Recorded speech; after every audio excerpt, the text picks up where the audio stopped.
This season's off to a rough start. Star Trek: Strange New Worlds, episode 2. Yes, I know I'm behind. I'm working on catching up. What was it? The Wedding Bell Blues? Is that what it was called? So,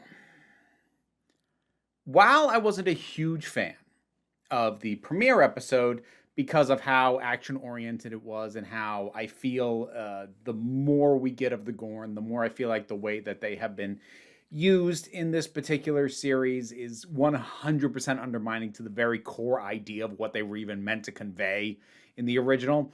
And like, it's not about canon. It's not the fact that they look different. Like, I don't care.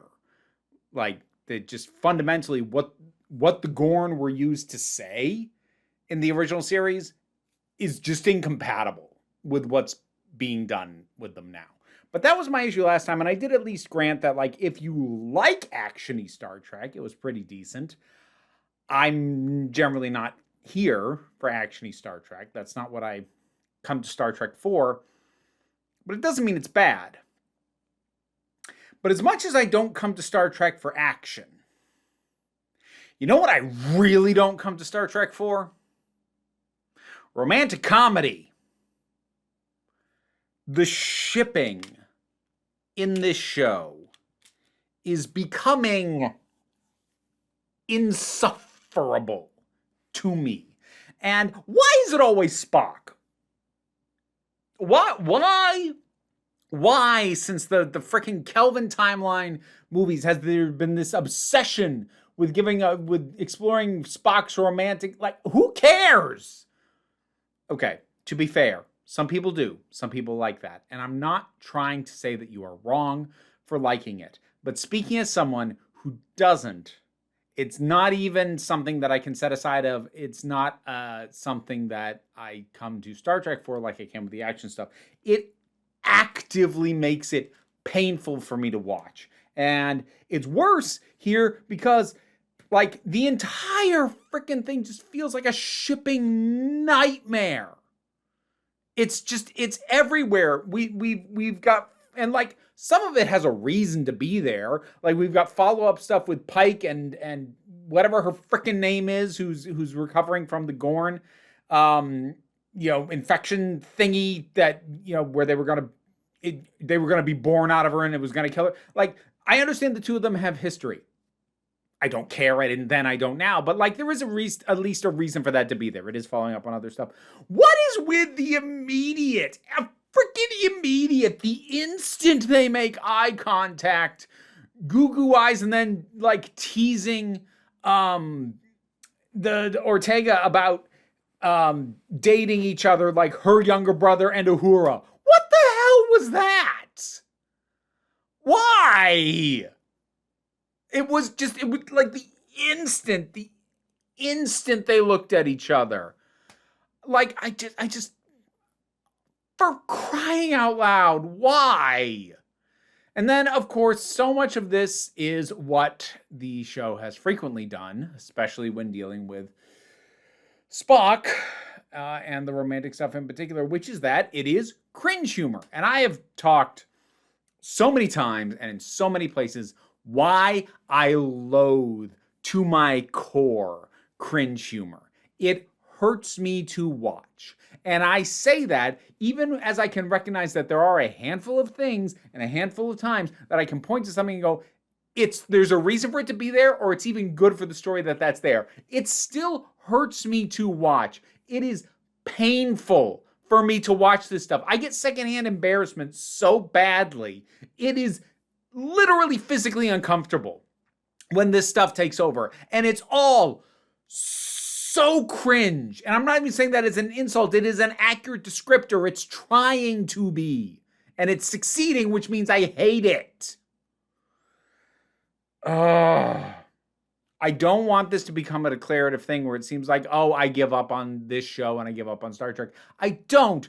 But like, this is episode 2 out of 2 where they have chosen to focus on stuff like, that's not what I want out of Star Trek. And in this case, it's worse than what they chose to focus on last time. Like last time I noted it because it was why I didn't super get into the episode. I didn't hate the previous episode. I kind of hate this. No, I don't kinda, I do. I hated the experience of watching this.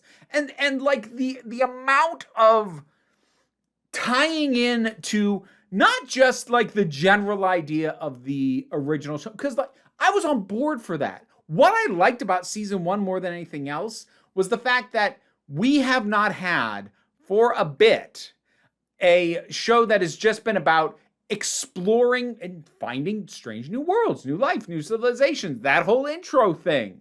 Like, I didn't watch Discovery, but I know it's not really about that. Picard was not really about that. To whatever degree Prodigy and Lower Decks were, they're obviously kind of coming at it from a different audience, different intent, kind of a sideways angle on it. So it's been a while since we've had a show that's just about a ship finding new stuff and then dealing with it. And while that first season was largely about that, the show increasingly feels like it's not really about that. And it doesn't help that they keep making direct ties to the original show. The more of them get made, the more it feels off and wrong. Like, I'm still bitter about Hemmer dying near the end of season 1 because I really liked him, but nope, we gotta clear the decks because we gotta be sure that there's a gap that we're gonna slot Scotty into later, which means that eventually we're also just either going to kill off or find some reason to get rid of the Doctor and Ortega and whoever else isn't around when the show starts proper. I've actually heard now that there is a pitch for a Star Trek Year 1 that would basically follow on from this and just be like practically a remake of the original Star Trek. It's like, what the hell are we doing? What is Speaking of Hemmer, since I brought him up, this is a nitpick, I'm aware, but my brain did do a record scratch noise. Because when Trelane, I'll get back to him, when Trelane is pretending to be an Andorian wedding planner, Pike has a line where he's like, oh boy, he's really something. I never would have thought that Andorians could be so detail-oriented. Mother, you had an Andorian chief engineer who was so detail-oriented, he didn't need to be able to see. Do the writers know their own show? And I don't mean like the long history of Star Trek, because clearly they know that, or at least they know a Wikipedia entry so they can pull stuff like friggin' Corby, who's also a character from the original show, and pulling Trelane. Yes, they never say his name. That's still who he's supposed to be. And he's just doing the exact same thing, and it ends with the exact same freaking conclusion. And yes, in a way that like validates the fan theory that Trelane was a Q, but like also, who cares?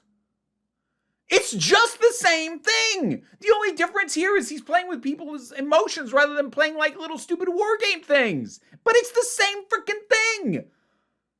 The first season felt like it was trying to evoke the feeling of the original show.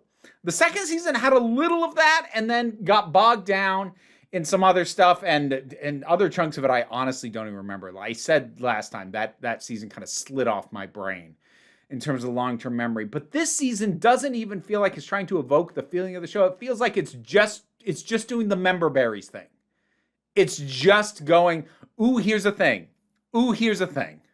At least this episode does. Like, granted, I'm only 2 episodes in. Maybe that's a premature thing for me to say about the season as a whole. But, like, what you've given me so far is big action spectacle. Cool, but not what I'm here for. And now cringe romantic comedy with a heavy dose of member berries. And I fucking hate it.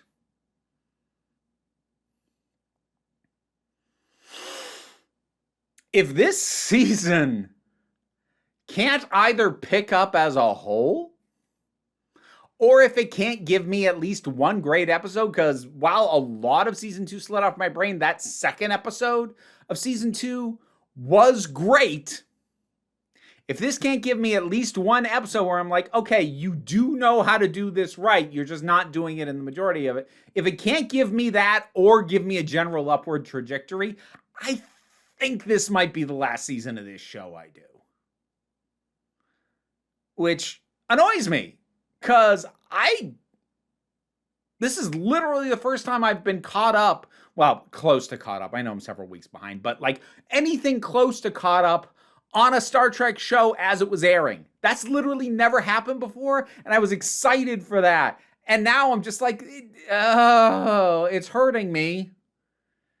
And I don't want to find myself falling into an abusive relationship with a piece of media. God, this episode sucked. For me, for my taste, what I do and don't like about Star Trek in general, and this show in particular, this hurt me and I hated it. It's not any kind of objectively bad thing. You're not a bad person or a bad fan if you liked it, or if the member berries worked for you, or if the cringe stuff actually made you laugh. Honestly, I'm jealous. If you liked it, that's great. I wish I had. I didn't. Strange New World, Season 3, Episode 2. What'd you think about this one? Whatever your thoughts are, drop something down in the comments. Let's talk about it. Patreon pays the bills, enables me to do this as my living. But don't worry too much about that. If I didn't put you off too badly, like, share, subscribe. Those also help. Don't worry too much about it, though. We take a relaxed attitude around here, so just come on back next time you need a break. Oh. And now to thank my highest supporting patrons. Robin Moore, Jared Boyce, Zubin Fulla, Auntie Kate 808, Mira G, Angry Casperl, Dave Hall, Movie Turtle, Oliver B, Sean Miller, Welsh Wrestling Geeks, Melissa Pedersen, Mary Mello, Becky Sparks, Loki Eris, Tracy Scrabbit, Pal Barabajoggle, and Sir Didymus is my favorite. Don't worry, the rats are all fine, but my rat wrangler is not here right now, and I thought we could have Archie say hi. Or not.